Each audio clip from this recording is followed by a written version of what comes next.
Assalamualaikum warahmatullahi wabarakatuh. Alhamdulillah alladzi hadana li hadza wa ma kunna linahtadiya laula an hadana Allah. Segala puji bagi Allah Jalla Jalaluh yang telah memperkenankan hidayahnya buat kita, yang kalau bukan karena hidayah yang Allah berikan kepada kita, gak mungkin kita merasakan nikmatnya agama Allah ini. Sebagian orang merasa terkekang dengan aturan-aturan Allah, padahal dia muslim dari lahir. Tapi ada sebagian yang Masya Allah, aturan-aturan Allah menjadi penyejuk jiwa mereka. Allahumma salli wa sallim wazid wa barik wa an'im ala sayyidina wa maulana Muhammadin wa ala alihi wa ashabi ajma'in. Amma ba'd. Ya Allah, semoga salawatmu, salam, berkah dan nikmatmu senantiasa engkau curahkan untuk hamba kekasih, untuk baginda Nabi kita Muhammad alaihi salatu wassalam, untuk keluarga beliau, untuk istri-istri beliau, untuk putra-putri beliau, dan untuk seluruh sahabat Nabi. Semoga Allah meridhai kita bersama mereka. Amma ba'd. Jamaah dari tadi mau ketawa ya, soalnya hari ini semuanya hitam ya.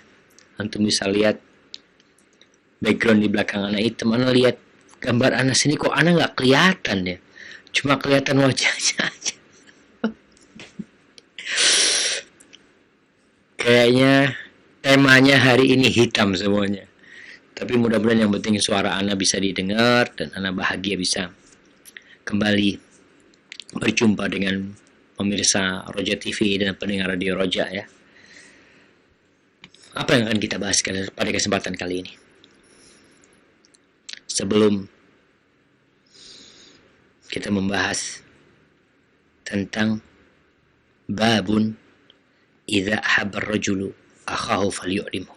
Bab apabila seseorang mencintai saudaranya, hendaklah dia memberitahu saudaranya bahwa dia mencintai saudaranya. Jamaah rahimakumullah, malam ini malam Natal untuk orang-orang Nasrani. Maka anak ingin ya berbagi ilmu, menyampaikan sesuatu yang anak pelajarin tentang bagaimana sebenarnya mengucapkan selamat Natal kepada orang-orang Nasrani. Kita tahu bahwa di dalam agama kita tidak ada larangan berbuat baik kepada non-muslim yang tidak memerangi kita. Dan kita hidup damai di negeri kita berdampingan dengan orang-orang Nasrani. Maka kita tidak apa-apa berbuat baik kepada mereka. Sosial. Mereka perlu mobil kita, mau dipakai, fadhol dipakai mobil kita. Dia perlu tenaga kita, rumahnya bocor, kita bisa memperbaikinya, kita perbaiki rumahnya. Dia punya anak yang baru lahir, kita kasih hadiah, kita belikan baju dan ucapkan selamat atas kelahiran putranya. Tapi selamat Natal harus kita pahami bahwa perayaan Natal ini adalah perayaan atas lahirnya sebuah kesyirikan dalam orang-orang Nasrani. Nabi Isa alaihissalam, buat kita Yesus adalah Nabi Isa alaihissalam. Dia putranya Maryam. Namun mereka, kita beranggap misalnya kacamata mereka, bukan kacamata umat Islam.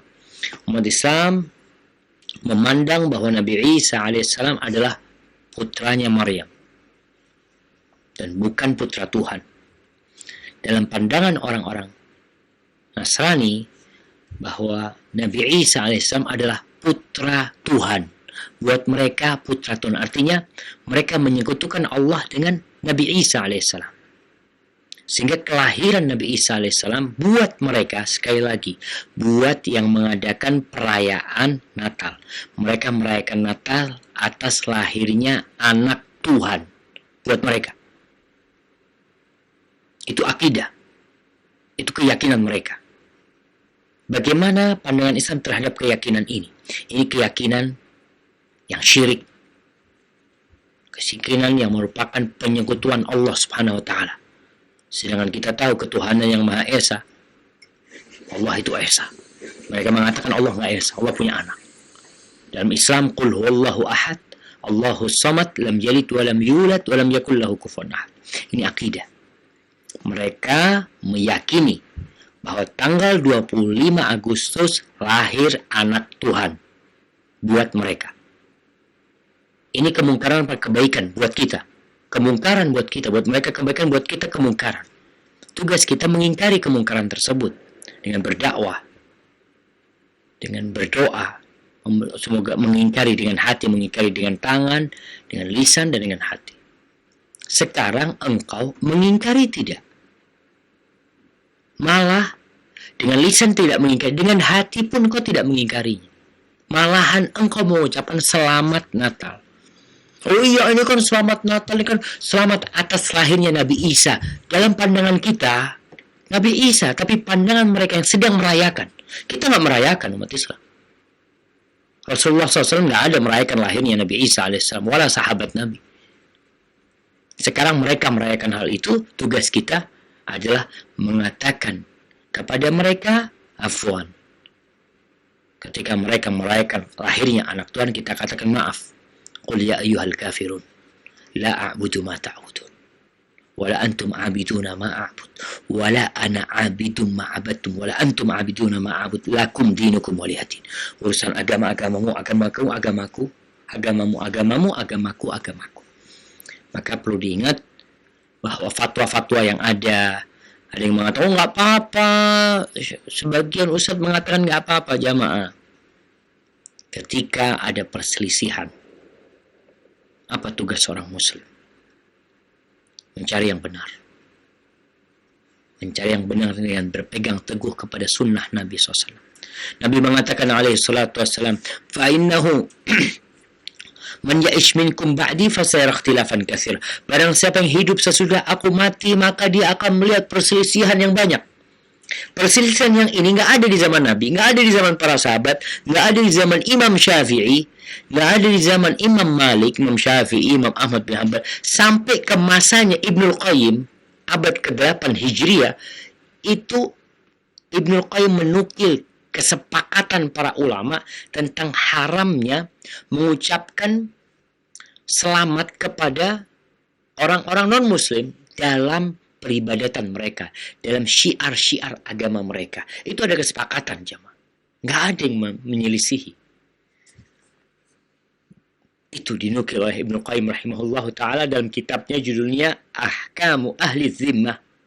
Hukum-hukum yang berkaitan dengan orang-orang non-muslim. Itu dibahas di sana. Kemudian kita jadi berselisih. Udah daripada ribut umat Islam. Itu Ibnu Qayyim mengatakan haram mengucapkan. Kalau meyakini kebenaran akidah mereka, ya kufur tentunya. Maka berusaha seorang muslim untuk menyelamatkan akidahnya. Tetap kita berhubungan baik dengan orang-orang Nasara di negeri kita. Tapi urusan selamat dalam urusan ibadah mereka, maaf. Yang kau lakukan ini mungkar. Buat aku. Engkau merayakan hari lahirnya anak Tuhan. Dan itu kesyirikan. Katakan kepada itu kekufuran. Allah itu katakan kepada mereka, qul huwallahu ahad, Allahus samad, lam yalid wa lam yulad wa lam yakul lahu kufuwan ahad.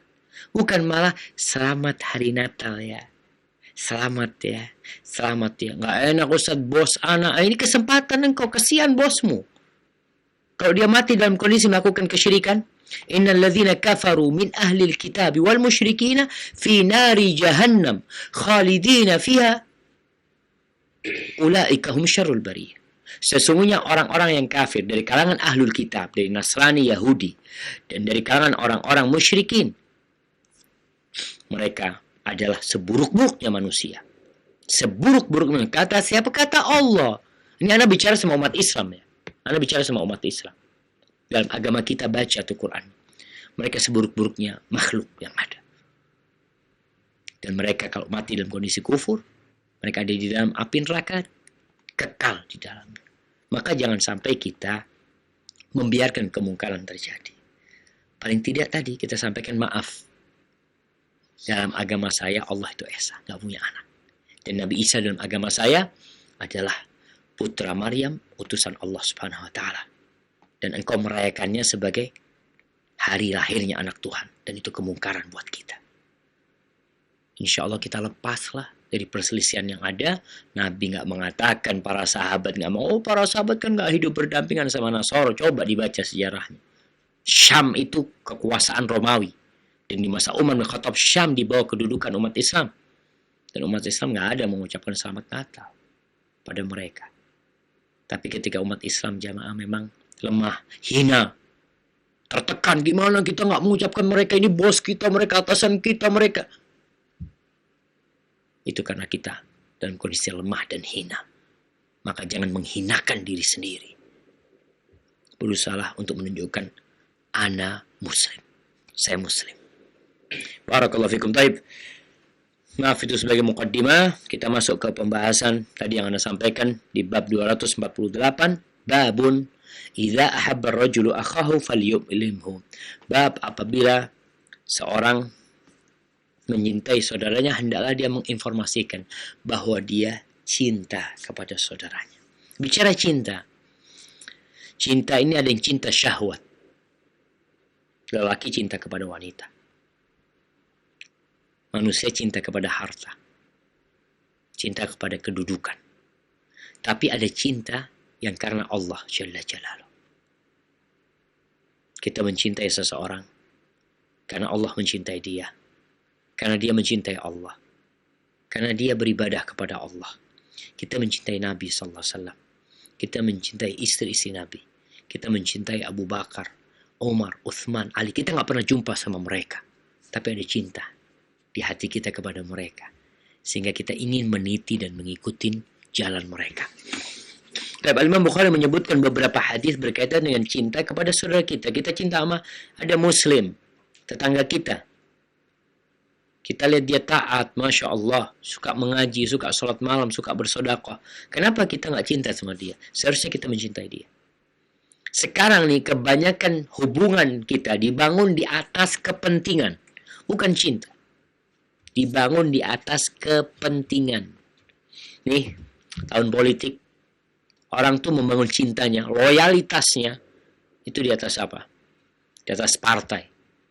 Oh, pilihannya sama, saudaraku. Pilihannya beda, afwan. Selamat tinggal. Pilihannya sama, itu non-muslim. Engkau cinta sama dia. Karena pilihannya sama. Kepentingan, jemaah. Bahkan kadangkala ada satu saudara dia yang taat, tapi dari partai lain, bukan dari partai dia. Dia benci. Kenapa? Karena beda warna bajunya. Allah mengatakan, Al-akhillau yawma idhin ba'duhum li ba'din adu illa al-muttaqin. Kata Allah, mereka yang saling mengasihi, mereka yang saling mencintai, kelak pada hari kiamat akan saling bermusuhan. Kecuali orang-orang yang bertakwa, illa al-muttaqin. Yang cintanya karena takwa kepada Allah Subhanahu wa taala. Bukan karena partai, bukan karena harta, bukan karena satu tim, cinta sama-sama pemain bola, dia benci sama tim yang lainnya, padahal lebih taat ini sohibnya, satu tim sama dia nggak sholat. Dia tetap cinta sama sohibnya. Yang sana, musuhnya, lawan dia, itu ahli ibadah dia benci. Hati-hati. Jangan sembarangan meletakkan cinta. Taib. Di sini Imam Bukhari mengatakan hadatsana Musaddad qala hadatsana Yahya ibn Sa'id an Thawr qala hadatsani Habib ibn Abid atau Ubaid an al-Miqdam ibn Ma'di Kariba wa kana qad adrakahu qala kana an-nabiy sallallahu alaihi wasallam qala an-nabiy sallallahu alaihi wasallam idza ahabba ahadukum akhahu falyu'limhu annahu ahabbahu. Ini hadis Bukhari mengatakan telah mengajarkan kepada kami Musaddad, ini jamaah. Agama ini diambil seperti ini. Bukan katanya. Kita beragama bukan sesuai dengan nafsu kita. Malahan nafsu kita harus ikut syariat Allah Subhanahu wa taala. Karena ketika kita menyinggung masalah mengucapkan selamat Natal yang diperdebatkan karena sebagian membolehkan, sebagian melarangnya. Jangan ikuti nafsu kita. Jangan cari maslahat untuk diri sendiri. Kepentingan. Kita hidup berdampingan dengan non-muslim. Ada hukum-hukum yang harus kita jaga. Nah, hukum-hukum yang harus kita jaga. Hidup bernegara, ya ada aturannya. Hidup beragama, ada aturannya. Jangan sampai ditabrakkan aturan agama sama aturan negara kita. Kita harus lebih mementingkan Allah dan Rasulnya daripada seluruh umat manusia.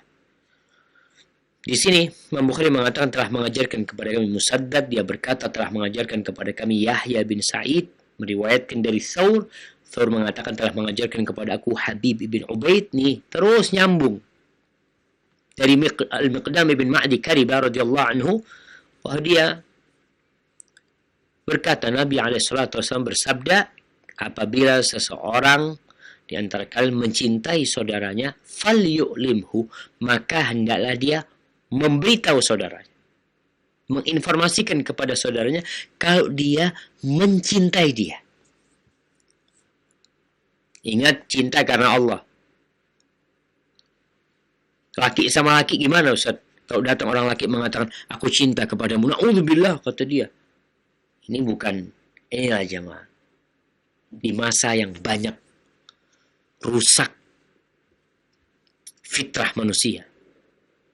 LGBT di negeri kita tersebar. Jadi kalau ucapan ini dikatakan anak cinta sama antum, nanti difahami salah oleh mereka. Karena mereka tidak kenal cinta kepada Allah SWT, cinta karena Allah, cinta untuk Allah, cinta demi Allah. Mereka taunya cinta syahwat, seperti syahwat binatang kadang-kala. Itu yang mereka fahami. Maka kita kasih tahu, kalau antum cinta sama fulan, antum lihat fulan, Masya Allah, orang yang taat dalam pandangan antum ya. Subhanallah, banyak memberikan manfaat kepada umat. Antum lihat ya Allah, hendaklah datang kepada dia, kasih tahu dia. Kasih tahu dia, datang, anak cinta kepada antum. Dia akan faham cintanya karena Allah Subhanahu wa ta'ala. Tentunya bukan karena yang lainnya. Ini dalam kamus umat Islam.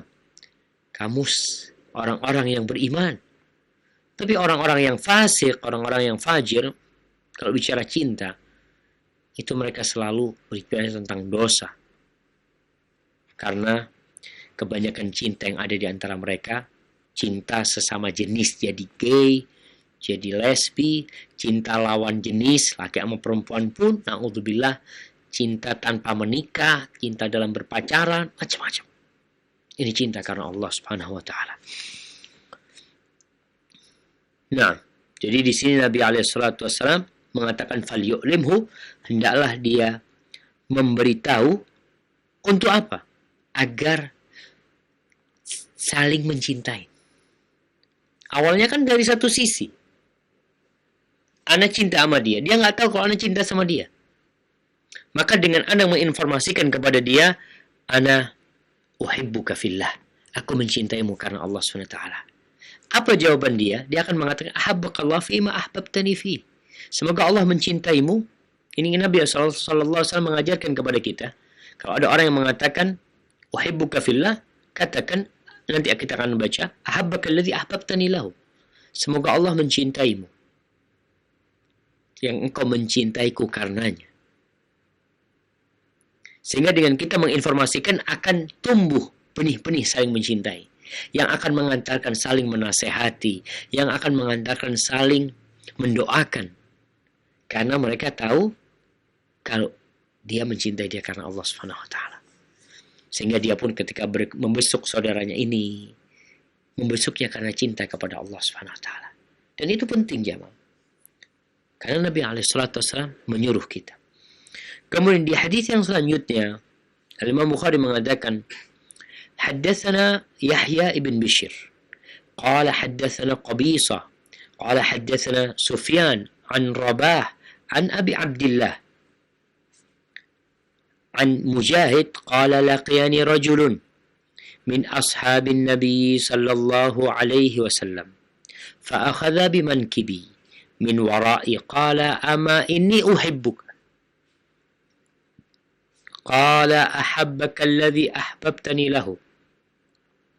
Faqala laula anna Rasulullah sallallahu alaihi wasallam qala idza ahabba ar-rajula falyukhbirhu annahu ahabbahu ma akhbartuka. Qala thumma akhadha ya'rid alayya al-khitbah qala ama inna 'indana jariyatan ama innaha 'awra.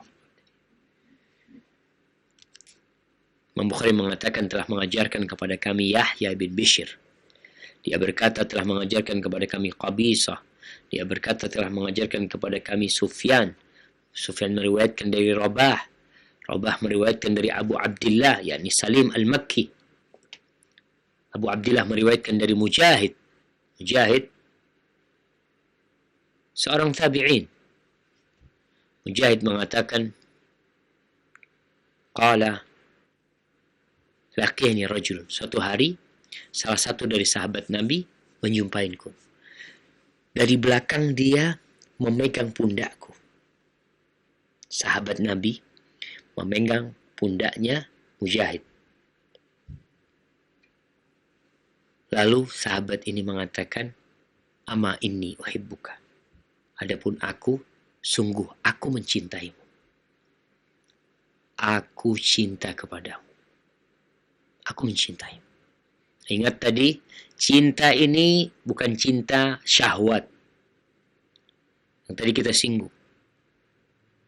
Lelaki mencintai lelaki. Yang ada gay sekarang ini. Ketika mereka jauh dari ajaran agama, mereka tidak kenal cinta yang diridhoi. Yang ada lebih kepada nafsu dan syahwat hayawaniyah. Lalu apa jawab Mujahid? Ketika ada orang yang mencintainya, maka Mujahid mengatakan, ahabbaka alladhi ahbabtani lahu. Semoga yang engkau mencintaiku karenanya, dia mencintaimu. Artinya semoga Allah mencintaimu. Semoga Allah mencintaimu. Jamaah, kalau Allah mencintai kita, subhanallah, apa yang akan terjadi dalam kehidupan kita? Kita nih, kalau antum punya kenalan orang kuat, orang penting, orang yang penguasa, antum akan merasa nyaman hidupnya. Kalau anak kenal dengan penguasa yang ada di kota Jember ini, orang nomor 1 di kota Jember umpamanya, itu kita jadi agak nyaman hidupnya. Mau proyek-proyek, aduh, mudah sekali. Pelanggaran-pelanggaran kadang-kala dimaafkan. Karena dicintai. Kenal aja, nggak cintai. Kenal aja, kenal baik, biasanya seperti itu. Bagaimana kalau Allah yang cinta sama kita? Allah cinta sama antum. Gimana perasaan antum? Yang kata Nabi SAW, Iza ahabballahu abdan nada Jibril. Kalau Allah cinta kepada hambanya, Allah akan panggil Jibril. Ya Jibril, ini uhibbu fulanan. Jibril, aku cinta kepada fulan. Kau cintai dia. Lalu Jibril pun mencintainya. Thumma nada Jibril fi ahli sama. Kemudian Jibril menyeru di penghuni langit. Mengatakan kepada penghuni langit, Innallaha ahabba fulanan fa'hibbu. Sesungguhnya Allah mencintai fulan, maka kalian cintailah dia. Fa'ahabbahu ahlus sama. Semua penghuni langit jadi cinta sama antum. Kemudian, thumma wudi'a lahul qabul fil ardh. Orang ini jadi diterima di muka bumi ini. Allah yang meletakkan itu, jemaah. Maka Mujahid mendoakan semoga ahabbakallah fima ahbabtani fihi atau ahabbaka alladhi ahbabtani lahu. Faqala, lalu sahabat ini mengatakan, kenapa dia mengungkapkan cintanya? Apa alasan dia? Alasannya agama, jemaah. Alasannya ajaran Nabi SAW. Alasannya begini aturannya. Bukan nafsunya, bukan syahwatnya, bukan pikirannya, bukan logikanya, bukan. Tapi sahabat ini mengatakan, laula anna Rasulullah sallallahu alaihi wasallam, andai kata bukan karena Rasulullah sallallahu alaihi wasallam bersabda, idza ahabba ar-rajulu ar-rajula falyukhbirhu annahu ahabbahu. Apa sabda Nabi? Sabda Nabi sallallahu alaihi wasallam, apabila seorang lelaki mencintai lelaki yang lainnya. Ingat lelaki mencintai lelaki karena Allah, maka hendaklah dia memberitahu orang itu kalau dia mencintainya. Kalau bukan karena hadis itu, aku nggak akan memberitahu kamu. Begitu pula dalam agama yang lainnya. Kita nih dalam urusan agama jangan melangkah kecuali ada arahan. Subhanallah jamaah. Kita bisa melihat aturan di sebuah pemerintah, aturan di militer, aturan di kepolisian. Itu yang namanya prajurit, yang namanya anak buah, itu nggak akan melangkah kecuali sesuai dengan aturan. Kita di negeri kita punya aturan. Kita hidup di dunia sebagai seorang muslim, sebagai hamba Allah, ada aturannya. Tinggal antum mau belajar nggak aturan agama. Ini yang kita lihat. Orang mau bikin perusahaan, ada aturannya. Baca nih, aturan perusahaan. Mau bikin usaha, mau bikin PT, mau bikin unit usaha ataupun ada aturannya. Antum mau bekerja di sebuah perusahaan, ada aturannya. Antum mau jadi pegawai negeri, ada aturannya. Antum mau keluar negeri, ada aturannya. Orang luar negeri mau masuk ke Indonesia, ada aturannya. Kita muslim, mau melangkah, mau berbicara dalam urusan agama, ada aturannya. Dalam urusan dunia, juga diatur dalam agama kita. Maka di sini sahabat benar-benar menjelaskan, aku ini mengatakan ini karena ada hadisnya. Karena ada aturannya. Jadi bukan karena keinginan sahabat ngarang ya, bikin-bikin dalam enggak, karena ada aturan. Aku tidak akan ngasih tahu kamu kalau bukan karena hadis tadi. Cukup aku simpan di hatiku. Tapi karena Nabi nyuruh ngasih tahu, ya aku kasih tahu. Sami'na wa ata'na. Itulah seorang muslim. Lalu thumma akhadha ya'rid alayya al-khitbah, menawarkan pernikahan. Gimana kalau engkau mau menikah? Atau gimana? Artinya menawarkan kepada Mujahid. Lalu ke dalam obrolan itu, sahabatnya mengatakan, kita ini ada, anak perempuan ada. Cuma dia nggak bagus gitu. Disebutkan aura ini kalau secara bahasa buta, tapi disebutkan oleh pensyarah kitab ini maksudnya radiatul akhlak, artinya akhlaknya buruk.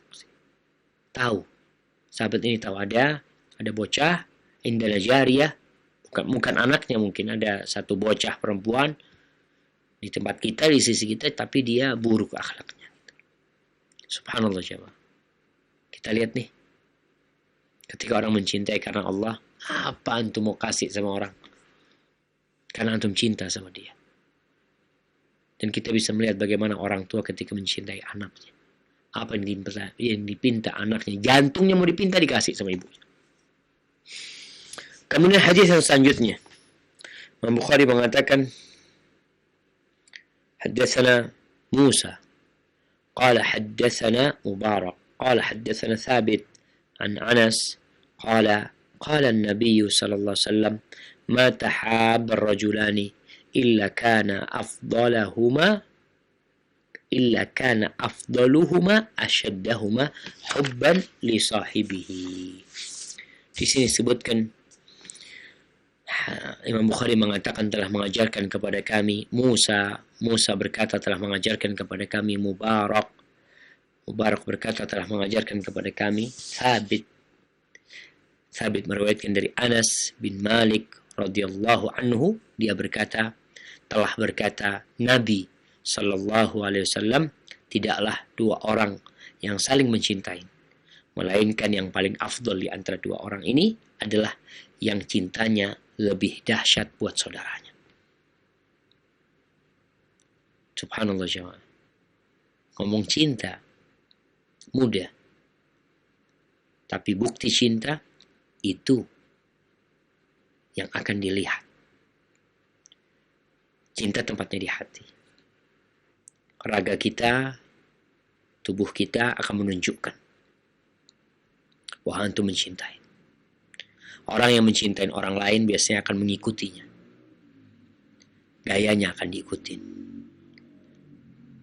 Makanya kalau kita lihat orang yang suka cinta sama artis, cinta sama pemain film, cinta sama pemain bola, cinta sama penyanyi, dia akan ikutin gayanya. Kita lihat orang-orang dulu, dan sampai sekarang ya, mencinta sama penyanyi, gaya rambutnya sama dengan penyanyi tersebut. Pakaiannya sama. Itu cinta. Tapi kalau cinta bukan karena Allah, engkau akan dikumpulkan dengan mereka. Karena orang yang mencintai, pelaku-pelaku kemaksiatan, baik itu seorang penyanyi, umpamanya, dia cinta sama dia kepingin ketemu sama tuh orang, kepingin duduk bareng, kepingin makan bareng. Kata Nabi SAW, almar'u ma'aman ahab, orang itu akan dikumpulkan dengan orang yang dia cintai. Sudah, antum akan dikumpulin. Kalau yang orang yang antum cintai itu masuk surga, insya Allah antum kumpul sama dia di surga. Allah ingin menyempurnakan balasan buat antum, kebahagiaan antum. Tapi kalau seorang lelaki ini mencintai orang yang dia cintai masuk neraka, kumpul antum sama dia di neraka. Nah, ini dulu di dunia antum kepingin kumpul sama dia kan, sekarang dikumpulin di neraka. Na'udzubillah min dzalik.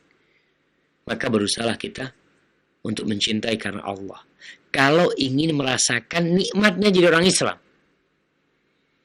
Di antara 3 hal yang harus ada pada diri seorang hamba agar merasakan halawatul iman, manisnya beriman. Apa kata Nabi SAW? Ayyuhibbal mar'a la yuhibbuhu illa lillah. Dia hendaknya mencintai seseorang dan tidak mencintainya kecuali karena Allah. Bukan karena kepentingan. Bukan karena maslahat. Bukan karena pekerjaan. Bukan karena hobi yang sama. Bukan karena etnis yang sama. Bukan. Suku yang sama. Negaranya yang sama. Bukan. Tapi karena Allah Jalla Jalaluhu. Kita satu negara bisa jadi benci sama orang itu. Tapi kita beda negara, kita cinta sama tuh orang. Tapi apa yang menyebabkan hal itu terjadi? Karena Allah SWT. Pamannya ana keluar negeri, subhanallah, merantau. Ana berteman ada dengan orang-orang Indonesia umpamanya. Kita sama-sama bekerja umpamanya anggap di Malaysia. Ini teman-teman kita pada nggak sholat. Ada orang bukan warga Indonesia, kerja juga di sana. Orang umpamanya warga India, Muslim, taat. Kita lebih cinta sama dia. Tapi karena cintanya disebabkan ketaatan kepada Allah SWT. Dan banyak keutamaan mencintai karena Allah. Selain tadi merasakan lezatnya beriman ketika antum mencintai karena Allah SWT. Dan kelak pada hari kiamat akan mendapatkan naungan ya. Ketika matahari mendekat di padang mahsyar tersebut. Ketika orang kepanasan dan tenggelam dalam keringat mereka. Rasulullah SAW mengatakan, Sab'atun yudhilluhumullah fi dhillih. Yawma la dhilla illa dhilluh. Ada 7 orang yang akan mendapatkan naungan dari Allah SWT. Pada hari tidak ada naungan kecuali naungan Allah. Salah satunya adalah warajulani tahabba fillahi wajtama'a alaihi wa tafarraqa alaihi. 2 orang yang saling mencintai karena Allah, yang berkumpul karena Allah dan berpisah karena Allah Jalla Jalaluhu. Barakallahu fikum. Baik. Kita masuk kepada bab yang selanjutnya, masih berkaitan dengan cinta karena Allah. Di bab 249, Imam Bukhari mengatakan, babun idza ahabba rajulan fala yumarihi wa la yas'alu anhu. Disebutkan di sini bab apabila seorang mencintai orang lain karena Allah SWT, maka jangan mendebat orang itu dan jangan bertanya tentang orang itu. Jangan mendebat orang itu dan jangan bertanya tentang orang itu. Kenapa? Ini jamaah. Kita tuh kalau cinta sama orang, jangan suka berdebat sama dia. Karena perdebatan itu kadangkala ujung-ujungnya berantem. Apalagi debat hal-hal yang kurang berguna. Kadangkala debat urusan sepeda motor, debat urusan tanah, urusan makanan. Satu ngomong, aduh ada makanan yang di sana enggak enak-enakan yang di sini. Aduh.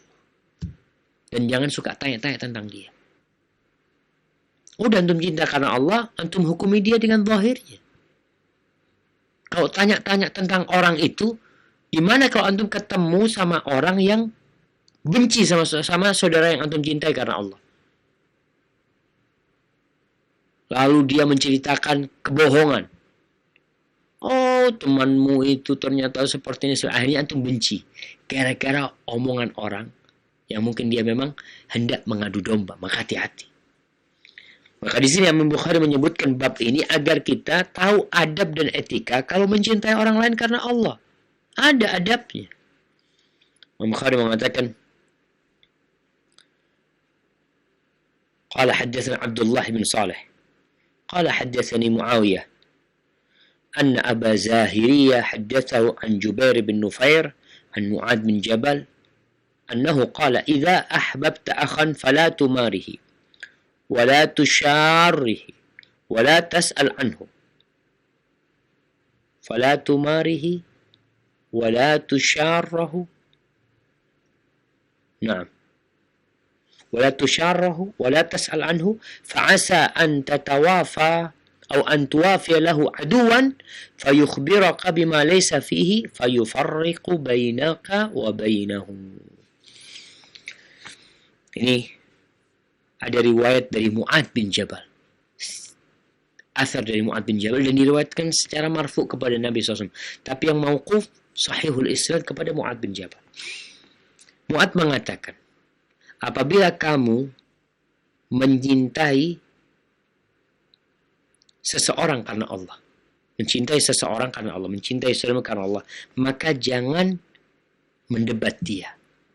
Tidak usahlah berbantah-bantahan sama dia, enggak. Jadi kalau kita lagi ngobrol kemudian ada ada nggak enak, ada aroma nggak enak dari pembicaraan, antum berhenti, jangan dilanjutkan, karena nanti akan menimbulkan permusuhan. Antum ngalah. Dan ingat dengan hadis Nabi SAW.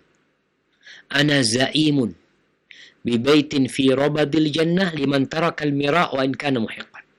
Aku, kata Nabi SAW, menjaminkan sebuah rumah di pelataran surga yang meninggalkan berbantah-bantahan walaupun dianya benar. Maka perlu hati-hati. Ini adab. Yang kedua, wala tusyarrahu. Jangan wala tusyarrahu, ya. Jangan sampai kamu melakukan keburukan sama dia yang akhirnya dia nanti membalasnya. Artinya jangan nyakitin dia. Jangan nyakitin dia. Kalau cinta karena Allah, berusaha untuk menjaga perasaan dia, menjaga hati dia. Jangan akhirnya kita melakukan tindakan yang membuat ribut kita sama dia. Antum menyakitin dia, akhirnya dia balas, selesai cinta karena Allah hilang. Wala tas'al anhu. Dan jangan tanya tentang dia. Kita tuh kadang-kala kepingin tahu, fulan gimana sih? Antum tahu sama fulan? Gimana kondisi dia? Kata Mu'adz bin Jabal, yang ditakutkan kamu nanti, yang kamu tanya itu seorang musuh. Orang yang memang gak suka sama saudara antum tadi itu, maka kemudian dia akan memberikan informasi yang tidak benar tentang teman antum, akhirnya dipisahkan antara antum sama dia gara-gara kebohongan, gara-gara fitnah dari seseorang. Ada yang bikin-bikin omong. Maka hati-hati jamaah. Kalau antum, dan ini adab jamaah, kalau cinta karena Allah, sudah, jangan tanya-tanya tentang dia. Apalagi kalau pertanyaannya memancing. Antum kenal sama fulan? Iya. Gimana fulan sih? Jangan, sudah. Ini salah satu bukti cinta karena Allah SWT menghindari hal tersebut. Nah, kemudian ini hadis yang terakhir, ya. Ini sanadnya dhaif, tapi ana akan bacakan. Imam Bukhari mengatakan haddatsana al-Muqri qala haddatsana Abdurrahman dari Abdullah bin Yazid, dari Abdullah bin Amr, dari Nabi sallallahu alaihi wasallam, dari Abdullah bin Amr bin As radhiyallahu taala anhuma, dari Nabi sallallahu alaihi wasallam, man ahabba akhan fillah, man ahabba akhan lillahi fillahi qala inni uhibbuka lillah fadakhala jami'an al-jannah kana alladhi ahabba fillah arfa'u darajatan li hubbihi ala alladhi ahabbahu lahu. Nih, yang artinya barang siapa yang mencintai saudaranya untuk Allah, fillah, untuk Allah dan karena Allah SWT. Artinya karena dia ketaatannya, tapi karena orang ini dekat sama Allah SWT. Qala inni uhibbuka lillah. Kemudian dia mengatakan, aku mencintaimu lillah, untuk Allah Subhanahu wa ta'ala, demi Allah Subhanahu wa ta'ala. Kemudian keduanya masuk surga, melainkan orang yang mencintai fillah. Jadi fillah lillah ini sebagian ulama mengatakan sama aja artinya. Mencintai karena Allah Subhanahu wa ta'ala, melainkan yang mencintai disebabkan Allah Subhanahu wa ta'ala derajatnya akan lebih tinggi daripada yang mencintai untuk Allah Subhanahu wa ta'ala. Seperti itu. Tapi sekali lagi hadis ini dhaif, maka secara umum mencintai karena Allah itu sama dengan mencintai demi Allah Jalla Jalaluh, dan dua-duanya adalah orang-orang yang akan mendapatkan naungan dari Allah Subhanahu wa ta'ala. Pada hari tidak ada naungan kecuali naungan Allah Jalla Jalaluh. Baik, rasa kita cukupkan sampai di sini kajian kita. Kita masuk ke sesi tanya jawab. Barakallahu fikum. Jazakallahu khairan, kami sampaikan kepada Al-Ustaz Dr. Syafiq bin Riza Basalamah MA Hafizahullah Ta'ala yang telah menemani kita di malam hari ini dan memberikan nasihatnya kepada kita terkait dengan apa yang akan terjadi esok hari dan juga terkait dengan pembahasan dari kitab Al-Adabul Mufrad karya Al-Imam Al-Bukhari. Saudaraku seiman dan seakidah, kami undang Anda untuk memasuki sesi berikutnya, yaitu sesi tanya jawab. Kami persilahkan. Assalamualaikum. Waalaikumsalam warahmatullahi wabarakatuh. Dari mana Bapak? Abu Zakaria dari Riau. Dari Riau. Silakan Bapak Abu Zakaria. Ini Ustaz, kalau kita punya hutang, apa betul hapus segala pahala kalau seandainya kita meninggal dunia? Baik. Terima kasih Ustaz. Baik, jazakallah khair Bapak atas pertanyaannya. Tafadhol Ustaz. Hutang jemaah. Ya Allah, mudah-mudahan kita diselamatkan dari hutang dan anak-anak kita diselamatkan dari hutang. Rasul sallallahu alaihi wasallam itu berlindung dari hutang. Berlindung, beliau mengatakan Allahumma inni a'udzubika minal ma'thami wal maghram. Seringkali beliau baca doa itu, ya Allah aku berlindung kepadamu dari dosa dan utang. Sehingga Aisyah penasaran, kenapa sih kok takut banget Nabi SAW dengan hutang? Sebagian di antara kita meremehkan urusan hutang, menggampangkan, memudahkan urusan berhutang. Bahkan menjadi sebuah sistem ekonomi, prinsip ekonomi seseorang, kalau nggak hutang nggak bisa sukses. Dan ini kita sedih jemaah. Negeri kita juga banyak utangnya, mudah-mudahan segera lunas hutangnya itu. Siapa nanti yang akan ditanya pada hari kiamat? Ketika mereka yang berhutang kemudian mati, lalu tidak dibayar oleh yang selanjutnya. Kembali kepada ketakutan Nabi kepada hutang sallallahu ala nabiyina wasallam. Orang kalau berhutang itu biasanya akan obral omongan. Akan obral janji. Ngomong bohong, janji, diingkari. Itu orang berhutang. Artinya ternyata hutang ini, walaupun diperbolehkan ketika ada hajat, ingat, diperbolehkan kalau ada hajat yang mendesak, namun ternyata hutang itu bisa mengantarkan kepada dosa. Dosanya berat loh. Berdusta dan ingkar janji. Tanda orang-orang munafikin. Maka kalau pertanyaan tadi, apakah berhutang itu akan menghapuskan pahala amal kebajikan yang lainnya? Bukan seperti itu ceritanya. Jadi Rasulullah SAW mengatakan, yughfaru lisyahid min awali daf'ah. Orang yang mati syahid akan diampuni dari awal tetesan darah ketika dia maju berperang meninggal dunia, akan diampuni semua dosanya. Orang yang mati syahid. Illa dain, kecuali hutang, kata Nabi SAW. Artinya hutangnya tidak diampuni. Bukan berarti orang kalau mati syahid itu hutangnya lunas. Enggak. Di mana hutangnya ini akan dia pertanggungjawabkan. Kalau tidak ada yang bayarin di dunia, berarti antum harus bayar di akhirat nanti. Di akhirat nanti inilah yang kebaikan antum akan diambil sesuai dengan jumlah hutang antum. Jadi orang-orang yang punya uang itu akan datang kepada antum, dia akan mengatakan, ya Allah, fulan punya utang sama ana, sekian, antum gak punya duit buat bayar pada waktu itu. Bayarnya pakai apa? Bayarnya pakai amal kebajikan. Berapa yang akan diambil yang sesuai dengan utang antum, maka jangan memudahkan. Dan ini juga bukan hanya urusan utang ya, urusan yang berhubungan dengan manusia, kehormatannya, kita mencaci dia, membuli dia, itu pun akan diambil dari kebaikan kita kalau masih ada. Kalau habis kebaikan kita, ya akan diambil dari dosa-dosa dia, kemudian dilemparkan kepada kita. Hadza wallahu a'lam bissawab. Nah. Jazakallahu khairan Ustaz atas penjelasannya. Semoga jelas bagi penanya Abu Zakaria. Dan untuk selanjutnya Ustaz, kita masuk ke sesi tanya jawab melalui pesan singkat. Sudah masuk pertanyaan Ustaz dari hamba Allah di Bandung ingin bertanya. Ustadz, terkait tadi kita apabila mencintai seseorang maka jangan mendebat dan jangan memintanya. Apakah ini juga termasuk dalam hubungan suami istri Ustadz? Karena terkadang seorang suami membuat sebuah keputusan yang menurut istri kurang tepat. Sehingga apakah boleh didebat dan juga meminta kepada suami yang memang mungkin pelit Ustaz. Mohon penjelasannya Ustaz. Ya, barakallahu fikum. Pertama, Ana ingin meluruskan. Jadi bukan meminta-minta kepadanya. Tapi wala tas'al anhu. Jangan bertanya tentang dia. Karena memang soal ini dalam bahasa Arab bisa berarti meminta, bisa berarti bertanya.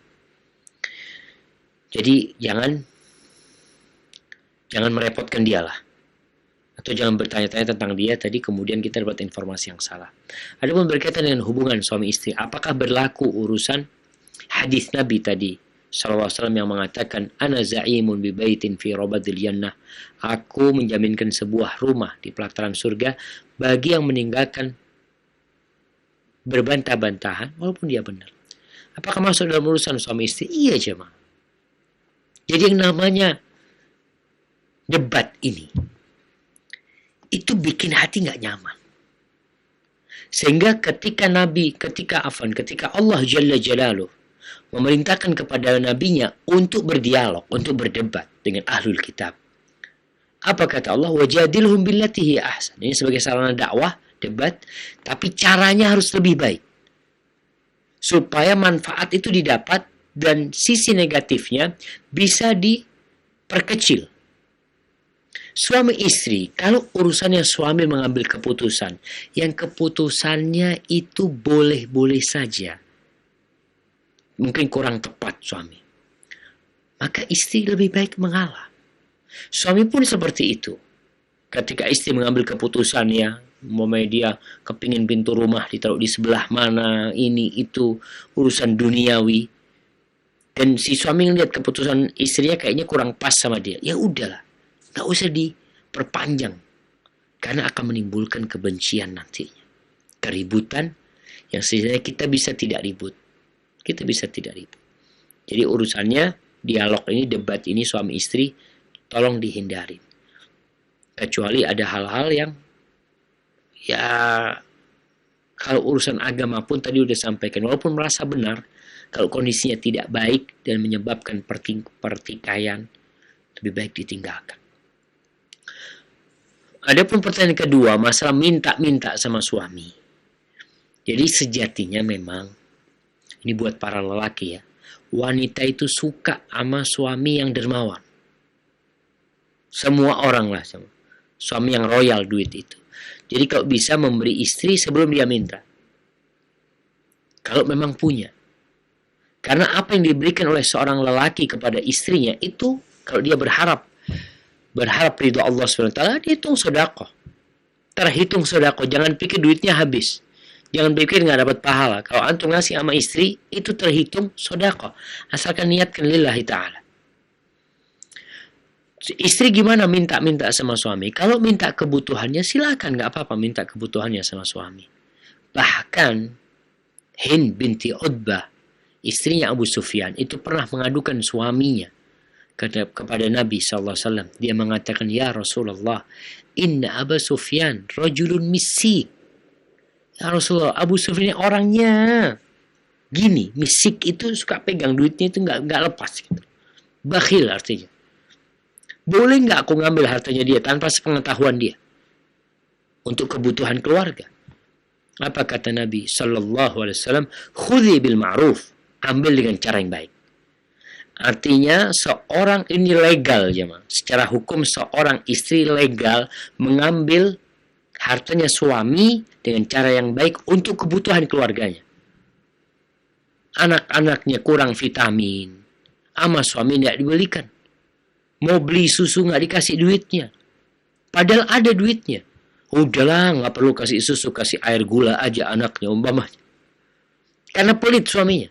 Maka boleh ketika itu seorang istri mengambil hartanya suami dengan cara yang baik, dengan cara yang ma'ruf, sesuai dengan kebutuhan. Enggak, Ustaz, anak kepingin ganti tas, Ustaz. Tas anak ini udah jelek, Ustaz. Berapa harga tasnya? Dulu beli 2,5 juta. Anak mau beli yang harga 35 juta, Ustaz. Suami anak banyak fulusnya. Maka nggak boleh kalau yang seperti itu, jemaah. Jadi yang untuk kebutuhan, dan memang suami tidak memberikan, maka silahkan diambil dengan cara yang baik. Dan istri minta sama suami, nggak ada masalah kalau ketika dia minta untuk kebutuhan dia dan suaminya punya, jemaah. Hadza wallahu a'lam bissawab. Nah. Jazakallahu khairan Ustaz atas penjelasannya, dan untuk berikutnya masih kita akan angkat pertanyaan melalui pesan singkat Ustaz. Dan sudah banyak pertanyaan yang senada Ustaz terkait dengan menerima parsel yang bertemakan hari perayaan agama lain, termasuk Natal tadi Ustaz. Dan pertanyaan ini saya wakili dari satu orang penanya, yaitu, Ustaz, Ana bekerja di suatu perusahaan swasta. Ketika menjelang Natal, Ana menerima parsel dari perusahaan namun bertemakan Natal, Ustaz. Apakah parsel tersebut Ana terima atau tidak?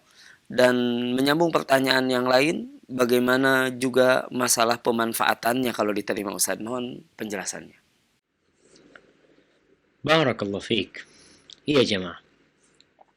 Yang pertama dalam urusan Natal ini, kembali Ana tekankan, ini perayaan orang-orang Nasrani.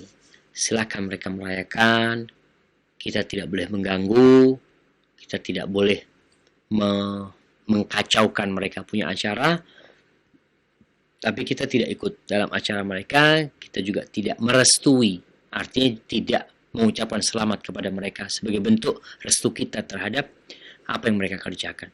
Terus kalau dapat parsel sekarang, jadi berkaitan dengan parsel atau makanan dari acara-acara tertentu, memang ada khilaf di antara para ulama. Yang Ana pernah baca tentang bagaimana sesajen yang diberikan kepada selain Allah SWT, apakah boleh dimakan umpamanya. Ketika sesajen itu setelah mereka mengadakan ritual kemudian dibagikan, sebagian melarang kita menerima sesajen tersebut, sebagian memberikan penjelasan yang lebih detail. Kalau sesajennya itu bukan sesembelihan, maka seperti buah umpamanya, boleh nggak kita dikasih buah? Maka sebagian membolehkan ulama. Maka parsel pun wallahu alam, ana rasa asalkan kita tidak mengikuti acara mereka, parsel itu halal antum makan dan boleh dimakan parsel itu. Mau dikasihkan orang silahkan. Tapi sekali lagi bukan antum kemudian ikut merayakan.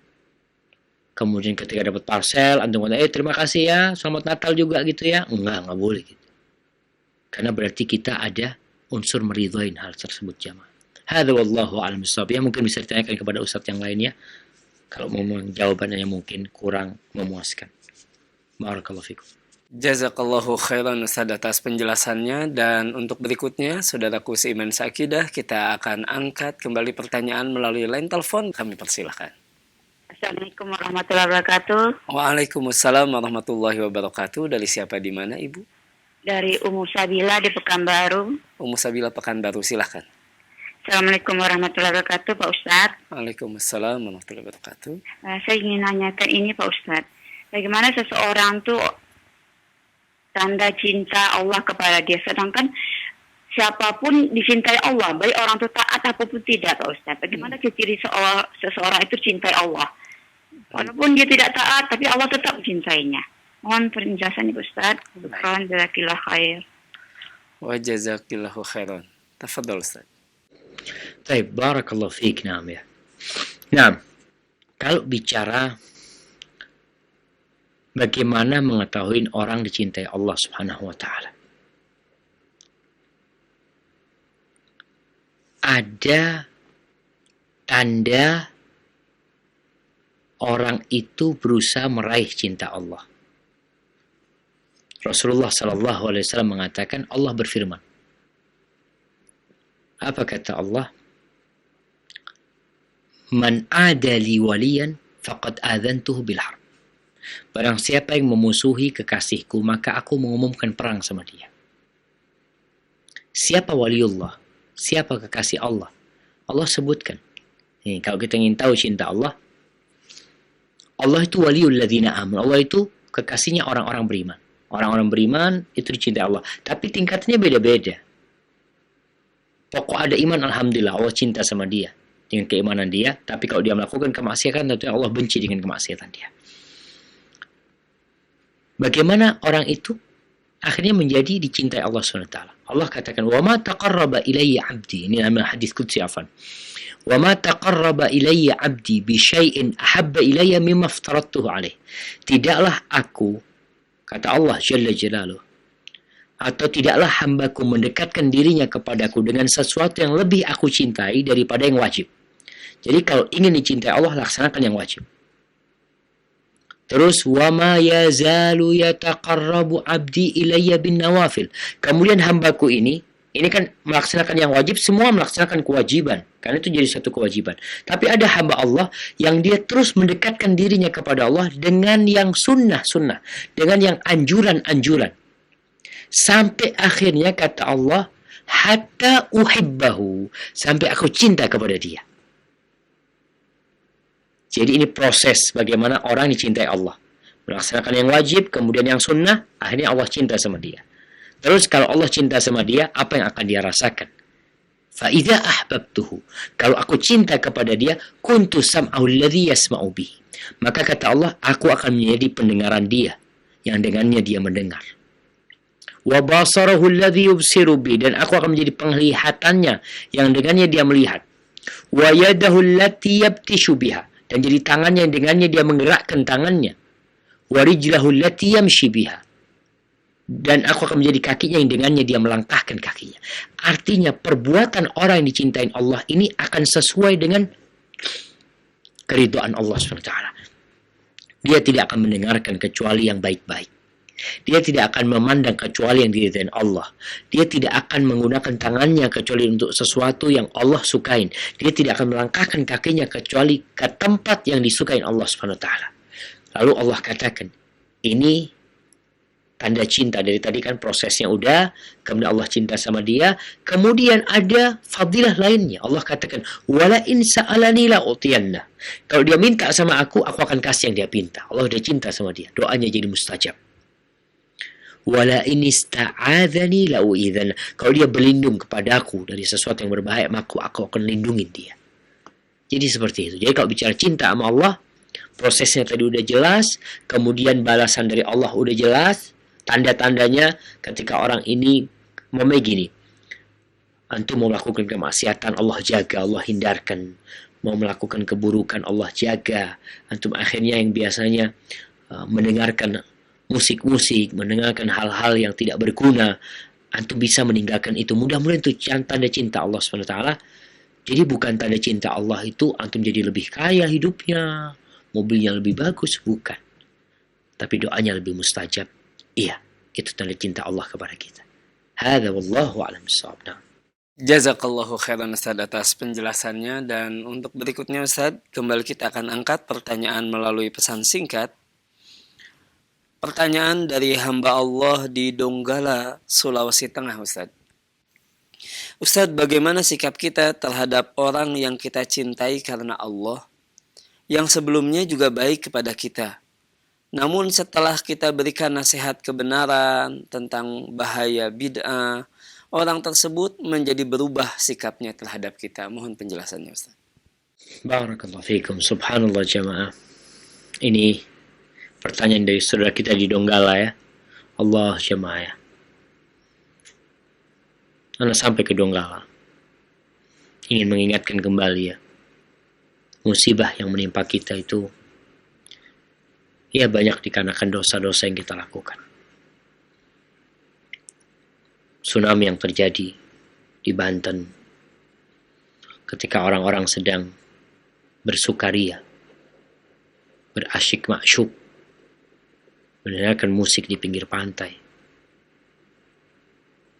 Kemudian mereka mati dalam kondisi seperti itu. Yang biasanya tentunya orang yang mendengarkan musik-musik lupa sama Allah SWT. Sehingga azab Allah turun. Dan bisa jadi musibah yang datang untuk mengangkat derajat seseorang. Kembali kepada pertanyaan di Donggala ya. Atau dari Donggala. Jadi kalau kita mencintai seseorang karena Allah artinya karena ketaatan dia kepada Allah SWT. Dan biasanya tanda cinta itu adalah kita watawasau bil haq watawasau bis sabr. Disinilah tatkala kita memberitahu kepada dia tentang Allah, tentang satu kebenaran. Kemudian dia menolak kebenaran tersebut, maka cinta kita kepada karena Allah akan berkurang. Berkurangnya kenapa? Berkurangnya karena ternyata dia nggak taat sama Allah. Namun karena kita sayang sama dia, maka di sini tugas kita mendoakan dia. Mudah-mudahan dibuka pintu hatinya. Dia nggak paham selama ini. Jemaah, orang kalau sudah mulai beramar ma'ruf nahi mungkar, dia akan dibenci, dia akan disakiti, dia akan dikucilkan, dia akan diganggu, bahkan mungkin dia akan dibunuh. Banyak nabi dari Bani Israel yang dibunuh oleh orang-orang Yahudi. Kenapa? Karena menyampaikan agama Allah SWT. Nabi Zakaria dibunuh, Nabi Yahya dibunuh, Nabi Isa alaihissalam mau dibunuh sama mereka. Allah selamatkan Nabi Isa alaihissalam. Maka tugas kita kepada saudara kita yang kita cinta karena Allah SWT, kemudian ketika kita akan nasihat dia marah ya sama kita, maka di sini tugas untuk mendoakan dia dan berlemah lembut sama dia.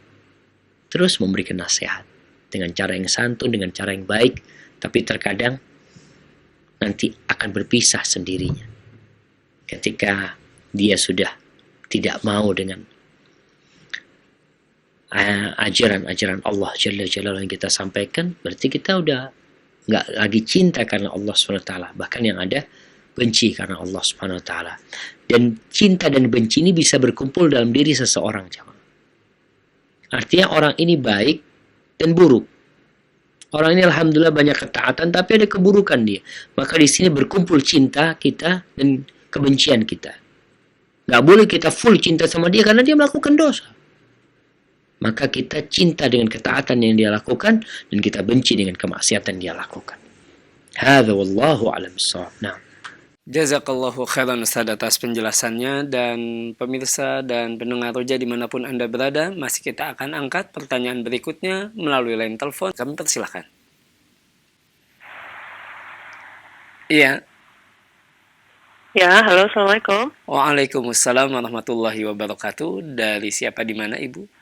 Dari hamba Allah di Bukit Tinggi. Dari Bukit Tinggi, silahkan Ibu. Ya, Assalamualaikum Ustadz. Saya mau bertanya soal hutang ya. Itu saudara saya pernah pinjam uang gitu. Nah, cuman saya nggak enak untuk minta gitu, walaupun dia mapan dan saya mungkin bermaksud untuk mengikhlaskannya aja gitu. Itu kira-kira gimana yang dengan saudara saya ini, apakah dia tetap mempunyai hutang walaupun saya sudah ikhlaskan, atau gimana Ustadz sebaiknya? Nah, pertanyaan yang kedua, bacaan niat untuk sholat itu yang sebenarnya ketika kita akan sholat, apa ketika kita mengucapkan takbir, lalu kita mengucapkan niat di dalam hati? Baik. Yang mana yang benar yang Ustaz? Baik. Terima kasih Ibu. Terima kasih. Untuk Ustaz Syafiq nanti ditunggu lagi di Bukit Tinggi Ustaz. Assalamualaikum. Waalaikumsalam warahmatullahi wabarakatuh. Tafadhol Ustaz. Nah, Masya Allah, Bukit Tinggi. Bukit yang tinggi itu jamaah. Masya Allah. Tapi barakallahu fiik. Untuk pertanyaan yang pertama berkaitan dengan utang. Utang kalau sudah diikhlaskan, selesai sudah. Artinya kita ketika memaafkan dia, maka dia tidak berhutang lagi sama kita. Cuma kondisinya begini, karena kalau kita ini ada saudara kita punya utang ya, dia itu udah mampu bayar. Tapi dia nggak bayar. Apa penyebab dia nggak bayar? Wallahu a'lam. Bisa jadi dia lupa. Karena banyak di antara kita yang utang piutangnya itu nggak sesuai dengan syariat. Artinya nggak sesuai dengan syariat, nggak sesuai dengan aturan. Aturan utang piutang itu dianjurkan untuk ditulis. Ditulis, ada 2 saksi yang menyaksikan, 2 saksi laki yang menyaksikan utang piutang ini. Sehingga ketika kita mau meminta uang itu, kita punya bukti. Ada alat bukti yang kita akan bawa ke sana. Soalnya kalau kita nggak punya alat bukti, kita ke sana, afwan antum punya utang. Dia kapan ya? Dia mungkin lupa. Makanya dengan adanya catatan ini, alhamdulillah kita bisa nagih tanpa malu. Jadi bisa jadi dia lupa. Yang kedua, bisa jadi dia memang nggak mau bayar. Lain lagi orangnya yang nggak mau bayar.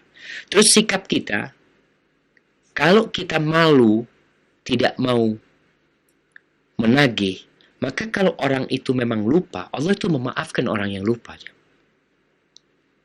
Rabbana la tu'akhidna in nasina aw akhtana. Ya Allah, jangan hukum kami kalau kami lupa atau kami salah. Jangan hukum kami. Maka kalau orang itu lupa dan kita tidak mengingatkannya, maka orang itu tidak berdosa dan uang kita habis. Karena kita tidak mau mengingatkan dia. Tapi kalau tadi kita malu dulu lah, sudahlah uang segitu aku ikhlaskan, selesai sudah. Jadi dia tidak punya utang lagi sama kita. Berkaitan dengan niat. Niat sholat ini memang adalah di dalam hati. Niat itu sudah ada. Sejak kita ambil wudu, sampai tatkala kita bertakbir, niat itu ada di hati kita. Kita niat sholat, bersama takbir itu niat itu ada dalam hati kita. Kita niat sholat maghrib, kita niat sholat isya, kita niat sholat duhur, kita niat sholat witir, itu ada. Jadi ketika takbir itu memang niat itu ada bersama kita. Jadi jangan kita Allahu Akbar. Anak sholat apa ini ya? Berarti dia nggak ada niat. Dia memang melaksanakan sholat tapi nggak ada niat. Tapi ketika dia mau masuk sholat memang dalam hatinya sudah ada dia mau sholat maghrib. Ketika dia mengatakan Allahu Akbar, dalam hati dia sholat maghrib, maka cukup itu menjadi niat dia. Itu berkaitan dengan 2 masalah itu. Mungkin itu menjadi penutup kajian kita pada kesempatan kali ini. Untuk urusan ke Bukit Tinggi, doakan mudah-mudahan Allah memberikan berkah kepada waktu yang Allah berikan kepada kita sehingga kita bisa sampai lagi ke Bukit Tinggi. Barakallahu fikum, jazakumullah khair buat semua pendengar dan pemirsa Roja TV. Semoga senantiasa dalam lindungan ilahi. Sampai berjumpa kembali. Wassalamualaikum warahmatullahi wabarakatuh.